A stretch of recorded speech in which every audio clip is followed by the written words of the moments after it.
America అధ్యక్షుడు Donald Trump మరోసారి hot topic అయ్యారు.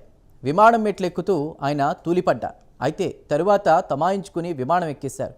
ఇంకేముంది, నెటిజన్లు ట్రంప్పై ఎడాపెడా ట్రోల్ చేశారు.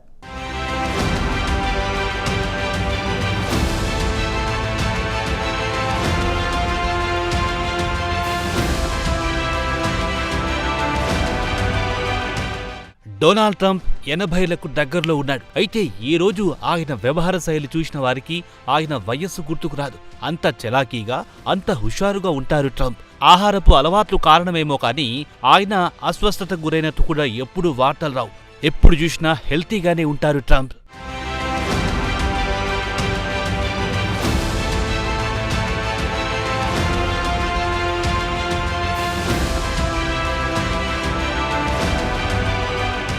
తాజాగా ఒక అనూహ్య సంఘటన జరిగింది. విమానం మెట్లెక్కుతూ ట్రంప్ మహాశయుడు తూలిపడ్డారు.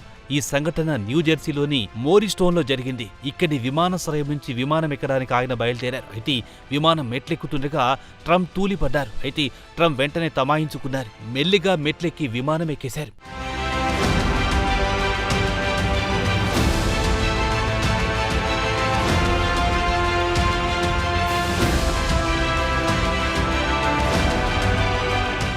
ఇంకేముంది, ట్రంప్ తూలిపడ్డ దృశ్యాలు సోషల్ మీడియాలో వైరల్గా మారాయి. దీంతో నెటిజన్లు రకరకాలుగా ఆయన ట్రోల్ చేయడం మొదలెట్టారు. కాగా గతంలో జో బైడెన్ కూడా ఇలాగే విమానం మెట్లెక్కుతూ తూలిపడ్డ సంఘటనను కొందరు నెటిజన్లు గుర్తు చేశారు. అంతేకాదు, ఇప్పుడు ట్రంప్ స్థానంలో బైడెన్ ఉంటే తూలిపడ్డ సంఘటన అన్ని టీవీ ఛానల్లో బ్రేకింగ్ న్యూస్ లో వచ్చేదన్నారు. కొంతమంది నెటిజన్లు మరో అడుగు ముందుకేశారు. బైడెన్ తూలిపడ్డప్పుడు పదే పదే సదరు దృశ్యాలను అదేదో కొంపలు మునిగిపోయినట్టుగా చూపించిన ట్రంప్ అనుకూల టీవీ ఛానళ్లు ఇప్పుడెందుకు సైలెంట్ గా ఉన్నాయని ప్రశ్నించారు.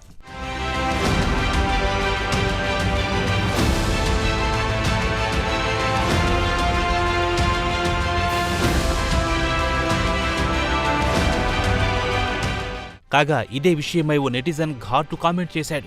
విమానం మెట్లు కూడా ఎక్కలేకపోతున్న ట్రంప్ ఇక అమెరికాను ఏం నడిపించగలరని సూటిగా ప్రశ్నించాడు. అమెరికా అధ్యక్ష పదవికి ట్రంప్ రాజీనామా చేసి ఇంట్లో కూర్చోవాలని ఈ నెటిజన్ డిమాండ్ చేశాడు.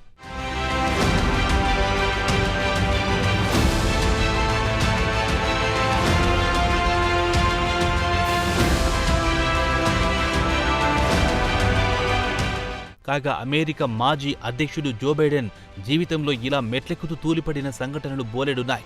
2021లో ఎయిర్ ఫోర్స్ 1 విమానం ఎక్కుతుండగా బైడెన్ మహాశయుడు వరుసగా 3 సార్లు జారిపడ్డారు. అలాగే 2024లోనూ ఇలా విమానం ఎక్కుతూ తూలిపడ్డారు. దీంతో బైడెన్కు వృద్ధాప్య సమస్యలు ఎక్కువయ్యాయని అప్పట్లో ట్రంప్ ఎగతాళి చేశారు. అదే కాదు, మెమోరీ కూడా తగ్గిపోయిందని ట్రంప్ వేళాకోళం చేశారు. చివరకు ట్రంప్ కూడా విమానం ఎక్కుతూ తూలిపడి హాట్ టాపిక్ అయ్యారు. మొత్తం మీద డొనాల్డ్ ట్రంప్కు కూడా వృద్ధాప్య సమస్యలు పెరుగుతున్నాయని తాజా ఘటన